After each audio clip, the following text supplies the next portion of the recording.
Alexis's school was closed for the Easter holidays, so Joshua had invited me to stay with them. I was looking forward to it, but on the day I was getting ready to head to the station, an email arrived from Joshua. "Something urgent came up, but I'll be back soon. Please go ahead to the house and make yourself at home," he wrote. So I took the train and a taxi and arrived at Joshua's place. Even after I rang the doorbell, the door didn't open right away.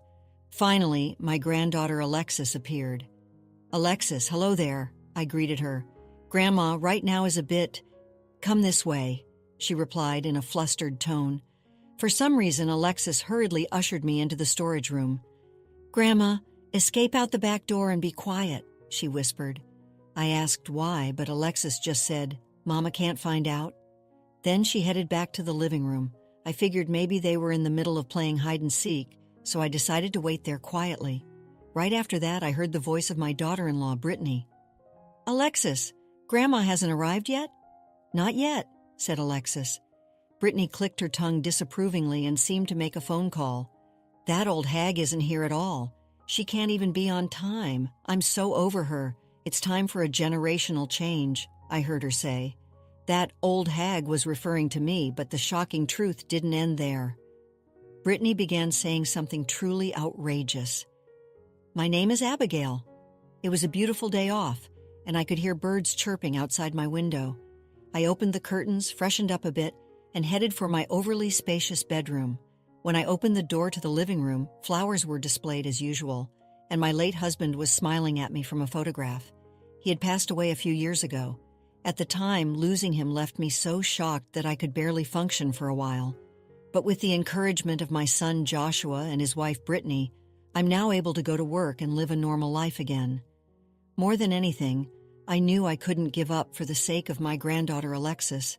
I closed my eyes in front of my husband's portrait. "May you rest peacefully in heaven, you who worked so hard to build us this big, beautiful home." I brushed a bit of dust off the frame. This living room is filled with flower arrangements I made in the classes I take with my neighborhood friends. It's my hobby these days. My friends had invited me to cheer me up when I was feeling down after losing my husband. Now, I'm hooked. Joshua's family, who live in the next state over, are always delighted by the flowers when they come to visit. Joshua went to college out of state, got a job there, and met Brittany. Then Alexis was born. Alexis has grown quite a bit, but she still loves running around this house. Maybe this overly spacious home turned out to be just right. It's not that I don't feel lonely at all, but I've been enjoying life. Today I had a flower arranging class with my friends, so I was getting ready for that when the doorbell rang. "Coming," I called out, heading to the front door. But before I could get there, I heard the door open. "Pardon the intrusion, Mother." It was Brittany. Oh no, not again, I thought. In the past few months, Brittany has started dropping by unannounced with Alexis. It used to be that they would let me know in advance and visit with Joshua on holidays, but now they frequently come over without any heads up. I have my plans too, so honestly, I'm getting fed up with it. A quick phone call is all I ask. "Good morning, Mother. The trip you're sure is long? Brittany, I have a flower arranging class very soon, so I need to head out. I'm sorry, but could you please go home for today?" I barely stopped Brittany as she tried to enter the living room. I mean, if she thinks it's so far, there's no need for her to force herself to come. "Oh, don't worry about that. I can watch the house like always. But, yes, I'll lock up. Oh, is there anything made for lunch?" Brittany pushes her way into the room, ignoring what I'm saying.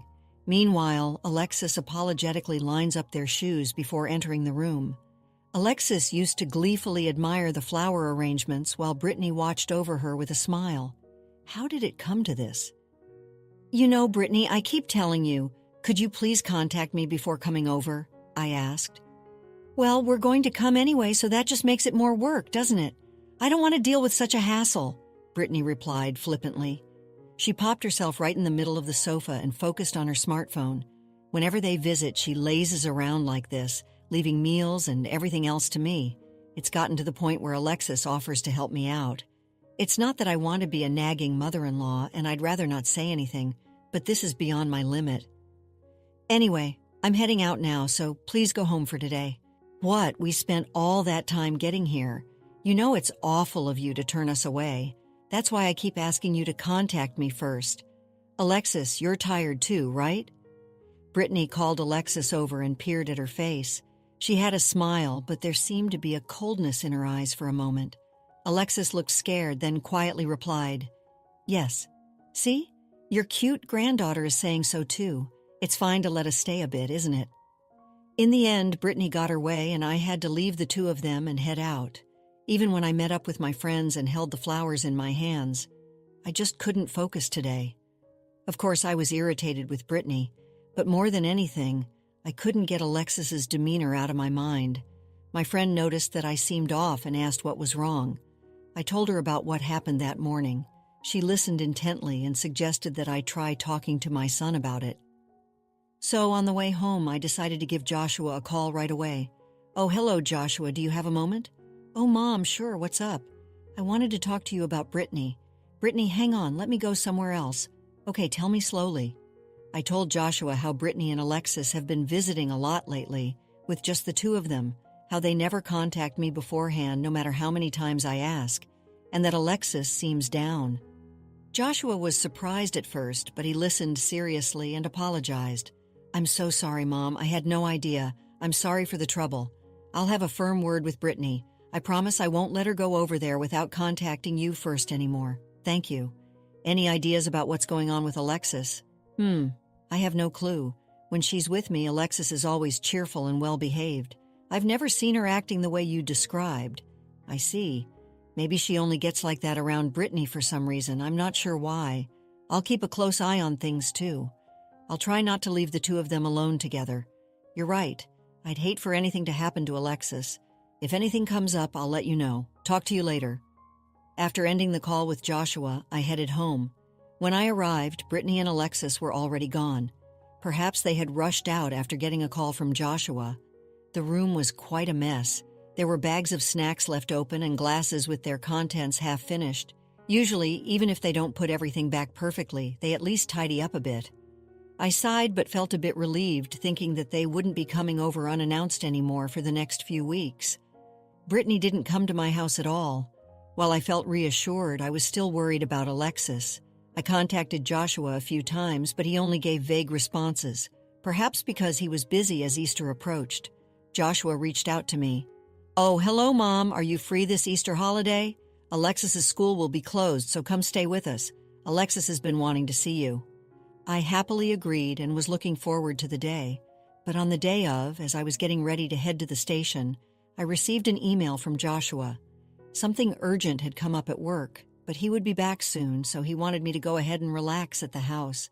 The way he gets engrossed in his work is just like his father. It made me chuckle a bit. I'm so glad Josh was able to find a job he loves. He's my pride and joy. With those thoughts in mind, I took the train and a taxi and finally arrived in front of Joshua's house. I got out of the taxi and stretched lightly. The 2-hour trip was a bit rough on my body in my 50s, but that might have also been because I was feeling a bit tense. I wanted to see Alexis, but I hadn't seen her at all since having Joshua kick Brittany out, so I felt a bit apprehensive. I stopped in front of the door and took a deep breath. Then I steeled myself and rang the doorbell, but the door didn't open right away. After a while, only Alexis came out. "Oh, Alexis, hello there, long time no see," I greeted her.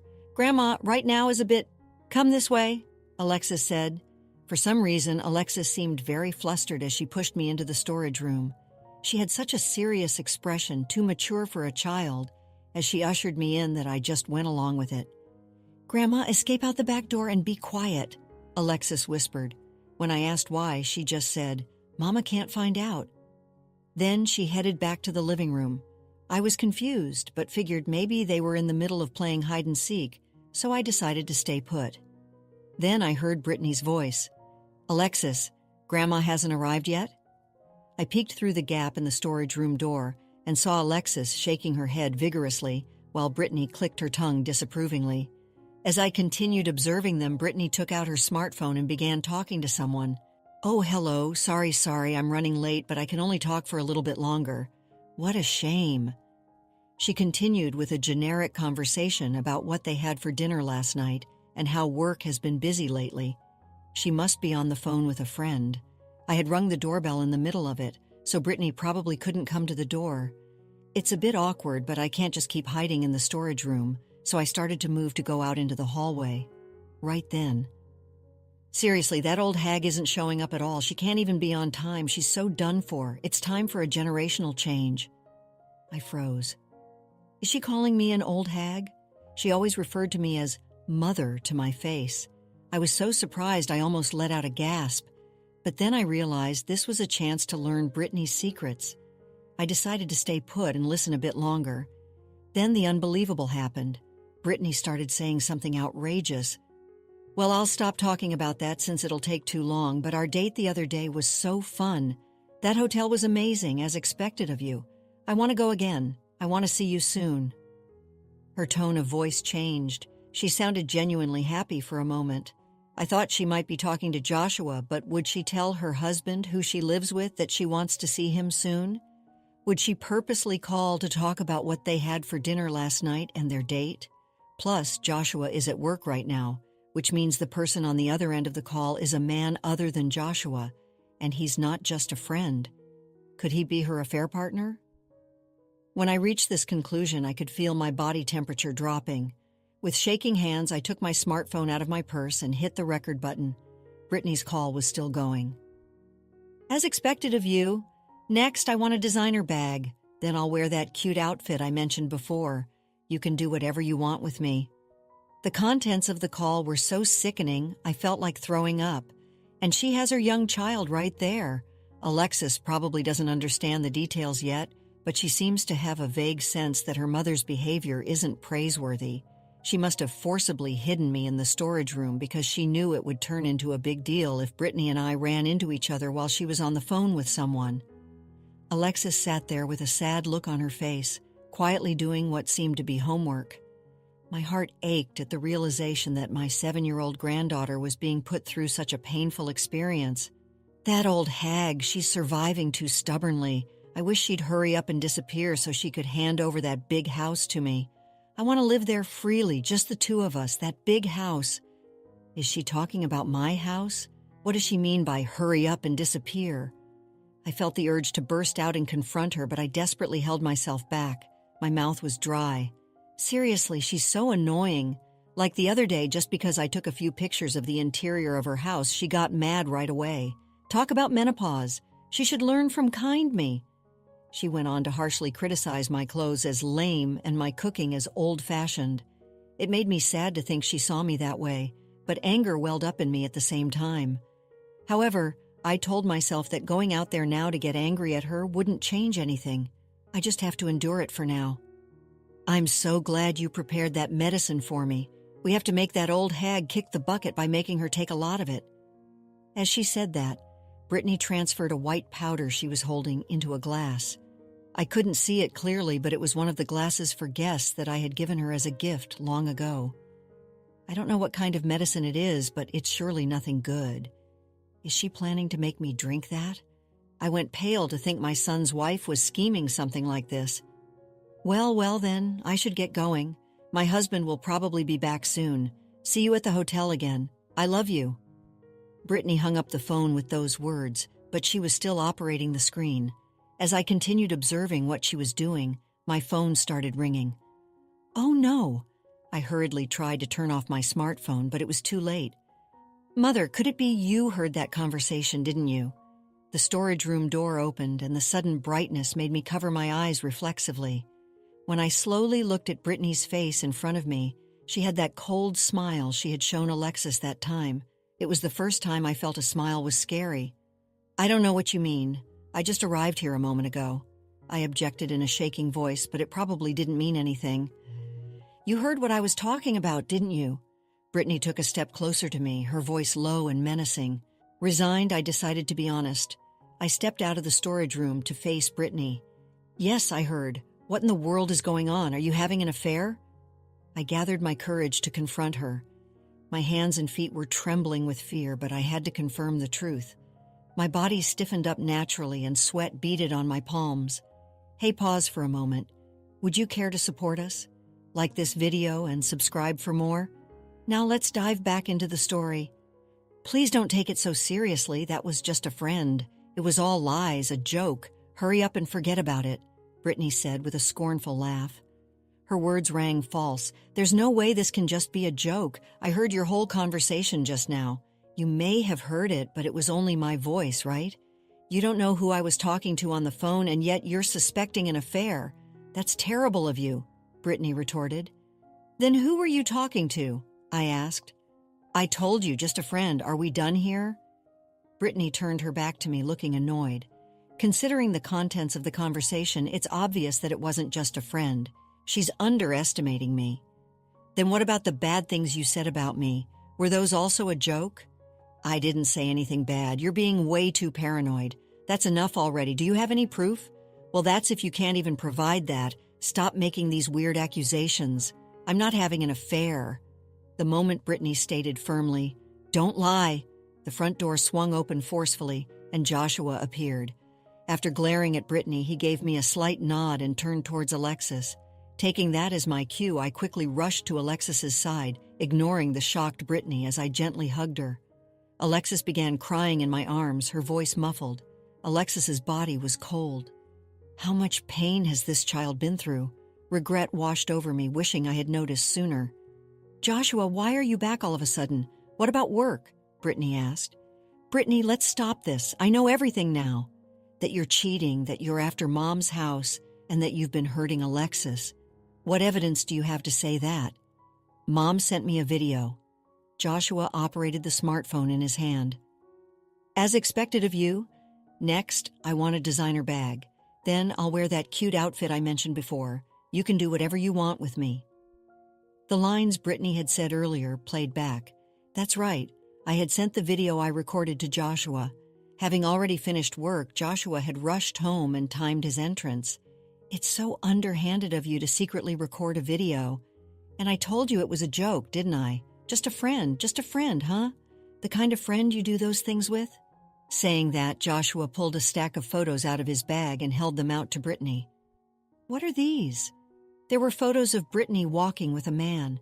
The man's hand was on Brittany's waist, and Brittany's profile in the photo didn't look entirely displeased.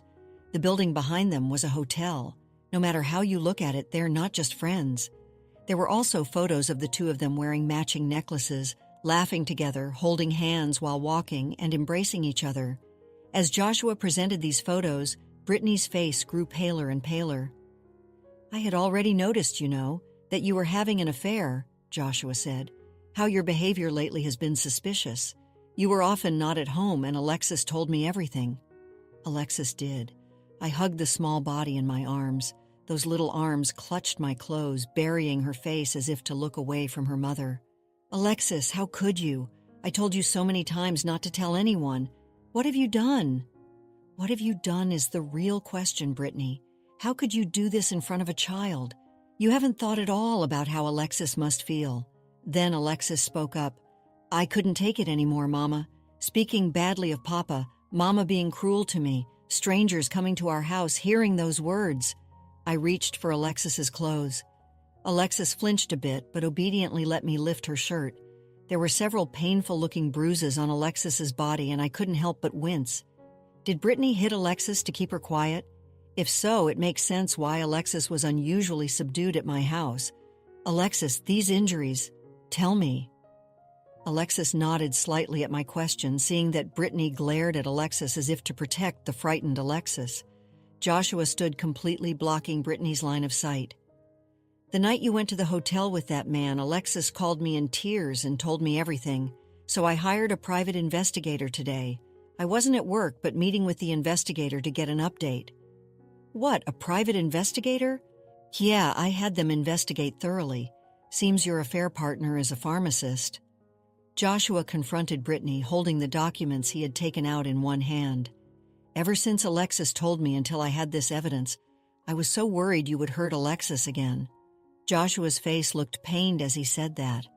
For Joshua, who had been betrayed by the person he loved and learned that his precious daughter had been abused these past few days, must have felt like a living hell. But Alexis told me she was okay. This little child supported me. I realized that the reason Joshua had called me over today was likely for Alexis's mental well-being because to Alexis, her mother had become nothing but an object of fear. Joshua turned to face me and bowed deeply. "Mom, I'm so sorry for getting you involved in this." "It's all right. I think both you and Alexis did very well. This is my honest feeling." Rather, I was proud of Joshua for being able to apologize to me despite going through such a painful experience. "Thank you," Joshua said with a truly regretful expression, but also looking a bit relieved by the way. "There's something that's bothering me. Did you say Brittany's partner is a pharmacist, huh?" "Oh yeah, apparently he's pretty well known in the industry with a solid track record. Just now, Brittany put something that looked like medicine into that glass." "No way!" Joshua rushed over to the table. He turned the glass over, and a white powder wafted out, spreading on the floor. "What is this, Brittany?" "I got it from him. For what purpose? Isn't it obvious? To get this old hag out of the picture soon. I want to live in that big house with him as soon as possible. I don't need you or the kid." Brittany, who had seemed resigned and dejected until now, suddenly shouted. Then she grabbed the spilled medicine with her hand and approached me with a demonic look on her face. "Hurry up and drink this." I hugged Alexis even tighter and turned my back to Brittany, but those arms were pried off me, and Brittany tackled me. I resisted, but I was no match for Brittany, who was a bit taller than me. Joshua hurriedly tried to pull Brittany off me, but Brittany's hand holding the medicine reached in front of my face before he could stop. Just as I thought it was all over, a childish voice rang out. "Mama, stop. You can hit me. You can do anything to me. I'll be a good girl. Just don't do anything horrible to Grandma." Brittany stopped moving and turned towards Alexis. Alexis also stared straight at Brittany, but her feet were trembling. "I love you, Mama. You used to be so kind, but I hate how you are now. I hate the mama who does horrible things to Grandma. Please go back to how you were before." Alexis, who had been holding back her voice until now, finally broke down and started crying out loud. She scrunched up her face and sobbed as if letting out everything she had been holding in. It was a face that suited her age, one I hadn't seen in a long time. Seeing her like that, Brittany opened her mouth as if to say something, but then lay down on the floor as if giving up without uttering a word. No matter how wicked a mother may be, she is weak against her child's heartfelt cry. "I just called the police. That medicine, it's something dangerous, isn't it? They'll investigate it thoroughly. You can explain the details to the police," Joshua said, putting his smartphone back in his pocket. He picked up Alexis, who was still crying, and rubbed her back. "Alexis, you knew what she was doing, but you kept quiet because you thought it would make me sad." "Even on the day she told me the truth," Alexis said. "I'm sorry, Papa, you think hard about what that means," he said to Brittany. "Alexis." Brittany reached out her hand as if to stroke Alexis's head, but stopped midway. "I truly think that's for the best." She must have realized now the negative impact a tainted mother can have on her child. The sound of sirens could be heard outside. Until the very end, Brittany looked at Alexis with a very sad but also very loving gaze. Later, Brittany's affair was fully proven by the private investigator Joshua had hired. At first, Brittany opposed the divorce but eventually agreed to it. Then, Brittany and her affair partner were arrested. The two had planned to kill me, inherit that house, and then remarry after going after Joshua as well.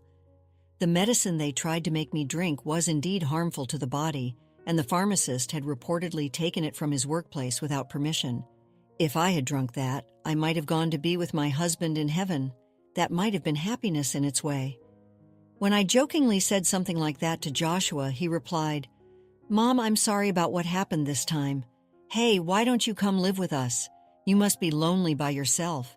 If you come to live with us, I think Alexis would be thrilled too."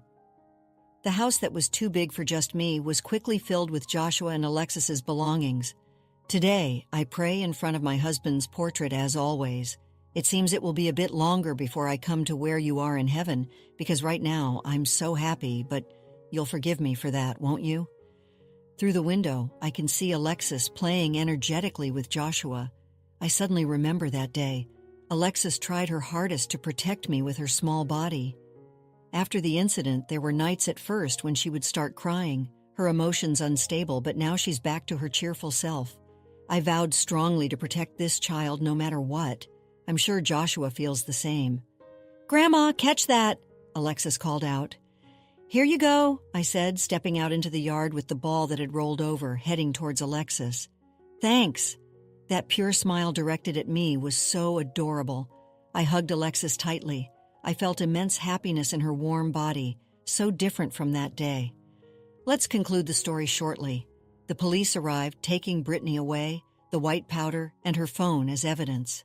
The investigation was swift, and soon Brittany was facing charges of attempted murder and fraud.